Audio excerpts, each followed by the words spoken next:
നാരായണം നമസ്കൃത്യ നരം ചൈവ നരോത്തമം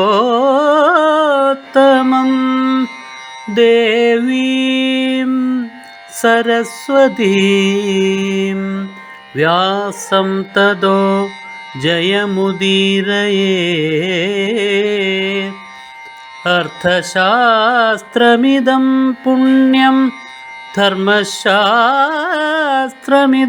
പരം മോക്ഷശാസ്ത്രമിദം പ്രോക്തം വ്യാസേനാമിതബുദ്ധിനാ.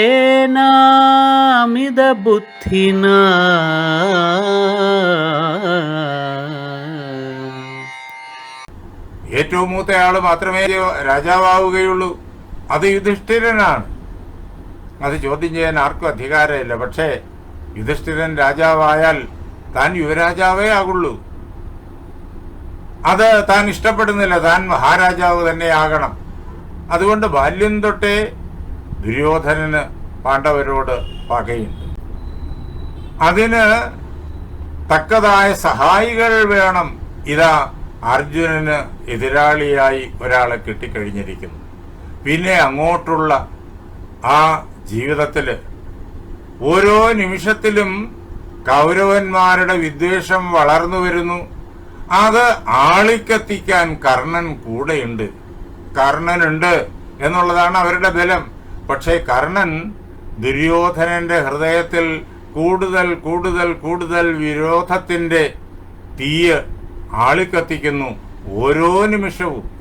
ഇത്ര ഭയങ്കരമായൊരു യുദ്ധത്തിന്റെ മണ്ഡലത്തിലേക്ക് പാണ്ഡവന്മാരെയും കൗരവന്മാരെയും കൊണ്ടുപോകുന്നതിന്റെ മുഖ്യ ആധാരം കർണനാണ് എന്ന് നമ്മൾ മഹാഭാരതത്തിലെ അങ്ങ് ബാലകാണ്ഡം മുതല് ഇങ്ങ് ദുര്യോധന വധം വരെ ഉള്ളതായ ഭാഗങ്ങൾ നോക്കുമ്പോഴേക്ക് നമുക്ക് നേരിട്ട് മനസ്സിലാകും കർണൻ എങ്ങനെയൊക്കെയാണ് ആളി കത്തിച്ചത്. കർണന് അർജുനനോടുള്ള വിരോധം അത് പിന്നീട് ദ്രൗപദിയോട് തോന്നിയ ഭയങ്കരമായ വിരോധമായി മാറി.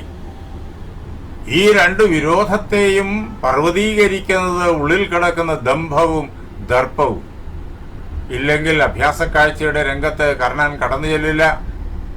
രാജകുമാരന്മാര് സ്വയംവരത്തിൽ പങ്കെടുക്കുന്ന വേദിയില് ആയുധമെടുത്ത് മത്സരത്തിൽ പങ്കുകൊള്ളാനായിട്ട് രാജാവെന്നുള്ള പദം ദാനമായി കിട്ടിയ കർണൻ, വിശേഷിച്ചും സൂതപുത്രൻ എന്ന് ലോകം മുഴുവൻ അറിയുന്ന കർണൻ, ആ രാജകുമാരന്മാരുടെ വേദിയിലേക്ക് കടന്നു ചെല്ലില്ലായിരുന്നു.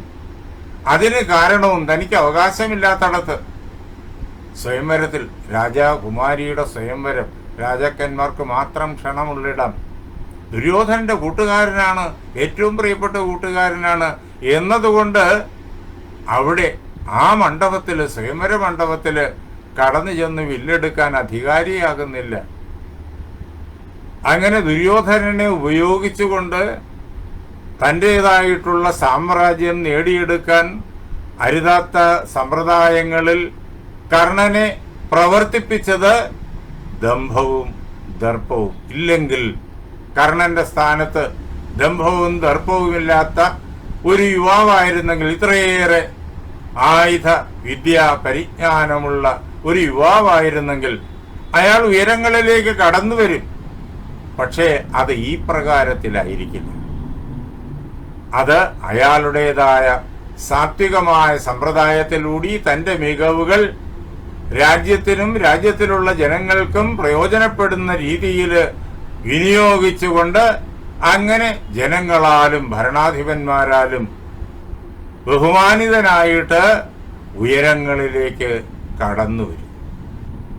അതിനു പകരം അതിയായ ദംഭവും ദർപ്പവും ചേർന്നിട്ട് കർണനെ അരുതാത്തതായ സമ്പ്രദായങ്ങളിൽ, പെട്ടെന്ന് മുകളിൽ കയറി ചെല്ലാനുള്ള സമ്പ്രദായങ്ങളിൽ കൊണ്ടുപോയി കുരുക്കിയിട്ടു. അതാണ് നാം നേരിട്ട് കാണുന്നത്. കുന്തിയും കർണനും തമ്മിലുള്ളതായ സംഭാഷണവും ദർപ്പത്തിന്റെ ഏറ്റവും നല്ല ഉദാഹരണമാണ്. കുന്തി തന്റെ അമ്മയാണ് എന്ന് കർണൻ അതിനു മുമ്പ് തന്നെ അറിഞ്ഞു കഴിഞ്ഞിരുന്നു. ശ്രീകൃഷ്ണൻ തന്നെ കർണനോട് പറഞ്ഞു, നീ രാധേയനല്ല, നീ കൗന്ദേയനാണ് എന്ന്. അതുകൊണ്ട് തന്നെ നിലവിലുള്ള നിയമമനുസരിച്ച് നീ പാണ്ഡവനാണ്, പാണ്ഡവന്മാരുടെ കൂട്ടത്തിൽ ജ്യേഷ്ഠനാണ്, യുധിഷ്ഠിരനും ജ്യേഷ്ഠനാണ് എന്ന് കൃഷ്ണൻ കർണനോട് ഏകാന്തതയിൽ പറഞ്ഞു ഗംഗാതീരത്ത് വെച്ച്.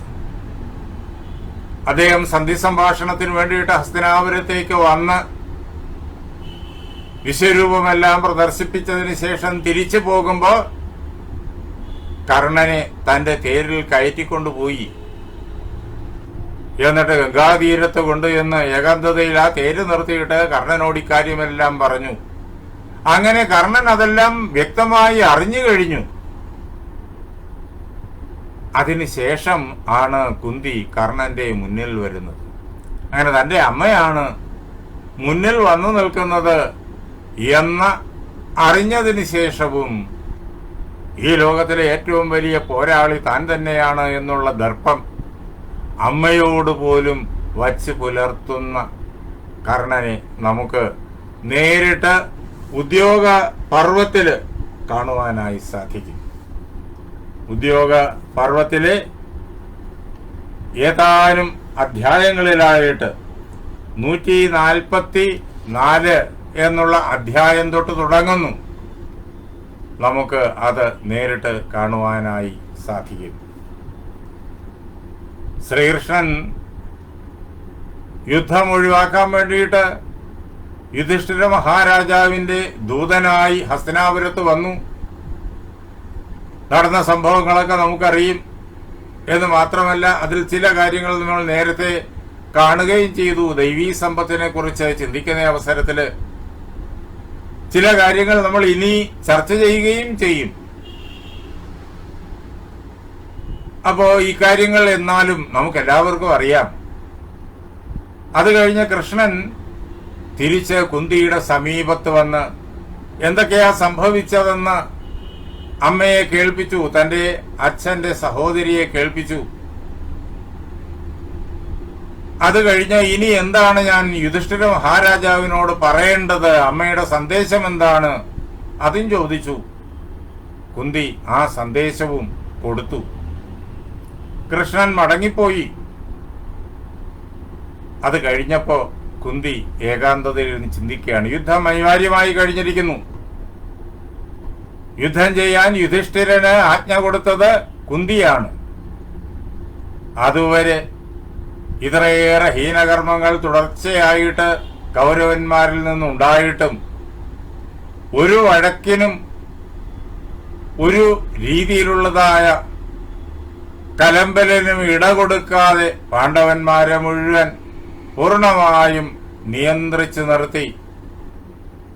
ആ കൊട്ടാരത്തിലെ പ്രശ്നങ്ങൾ ഒരിക്കലും വെളിയിൽ അറിയരുത് എന്ന് ആഗ്രഹിച്ച് എല്ലാം ധർമ്മത്തിന്റെ മാർഗത്തിലൂടി പോകണം, ശാന്തിയുടെ മാർഗത്തിലൂടി പോകണം എന്ന് ഉറപ്പിച്ച്